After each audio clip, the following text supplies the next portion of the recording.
All right, let's just get right into it. Life is gonna knock you down. That's just a guarantee.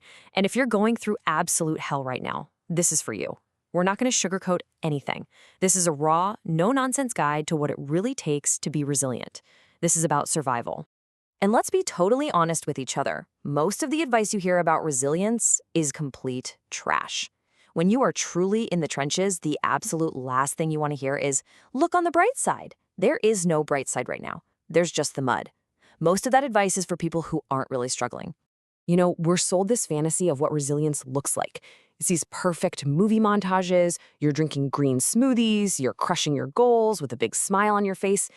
But the reality is ugly and it's messy. It's not feeling great, it's feeling like hell. Real resilience is just getting out of bed anyway. That right there, that's the. So let's be crystal clear about our goal here.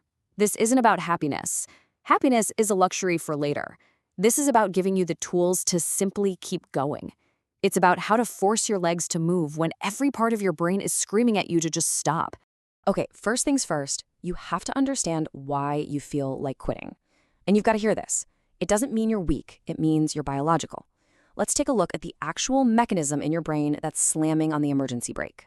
See, your brain has one main job: keep this machine you're in alive. That's it. It wants to keep you safe, and it wants to conserve calories. And look at that last point. It does not care about your dreams or your potential. So when life gets really, really hard, your brain registers that as a threat, and it wants you to retreat, to hide, to save energy. That urge to quit, it's a survival instinct. And this brings us to this incredible concept that comes from the Navy SEALs. They call it the governor. Just like it says, think of it as a biological brake pedal that's hardwired into your brain.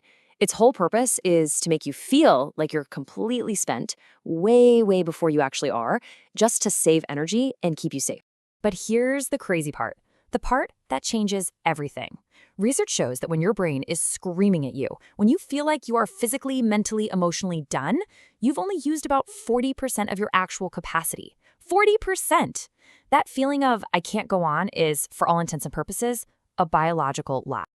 And this is the most crucial takeaway from this section. Your feelings are not facts. That overwhelming feeling of exhaustion, of despair, it's just a chemical suggestion from your brain's safety department. And the good news is, you don't actually have to listen to it.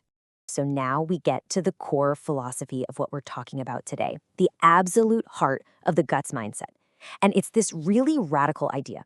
You can separate your actions from your emotions. I mean, think about it. This is the trap pretty much everyone falls into, right? We wait to feel motivated. We wait to feel brave. We wait for the pain to go away before we'll do the hard thing. But the raw, uncensored truth is, the fear and the pain might not go away for a long, long time. Action has to come first.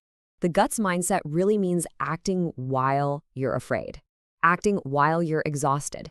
Your emotions can be in full-blown panic mode, but your hands can still be doing the work. Your legs can still be moving forward. There is a disconnect. I love this slide because it explains the idea perfectly. Think of it like this. You are the pilot of the plane. You are in control of the actions, the throttle, the stick, the rudder. Your emotions, all that fear, doubt, and pain, they're just loud, screaming passengers in the back seat. You can hear them, sure, but they cannot touch the controls. Your job is to fly the plane no matter how much chaos is erupting behind you. Okay, so that's the big idea. Now, how do we actually do this? Let's get into the practical stuff, the toolkit. Here are 3 very specific protocols you can use when you are in the fire. So we're going to cover 3 key strategies. And remember, these aren't about feeling better. They're about doing better. They are embrace the suck, use dark fuel, and shrink the world. All right, protocol number 1, embrace the suck. This is an old military saying, and it's all about radically accepting your reality instead of constantly fighting against it. You know, we waste so much precious energy just wishing things weren't so damn hard. That resistance, that's what drains you.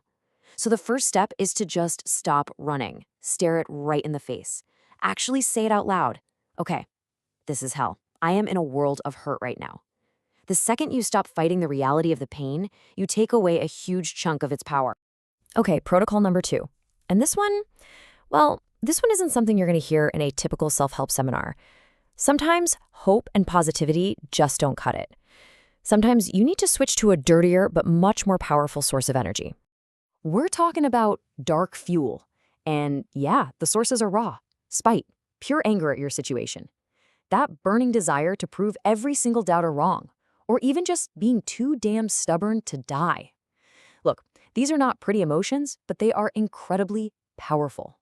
Anger, in particular, is an explosive force. It's not a sustainable fuel, but when you are stuck deep in a pit, it's the dynamite that can blast you out.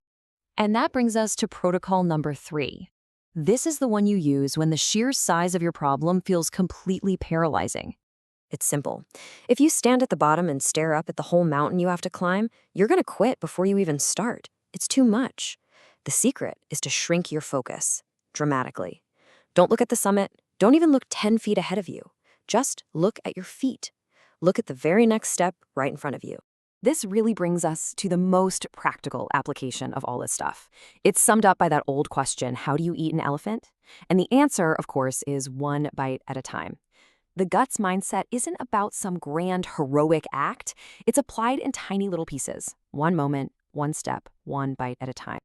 So stop thinking about tomorrow or next week or how you're going to get through the next year. Just ask yourself this one question.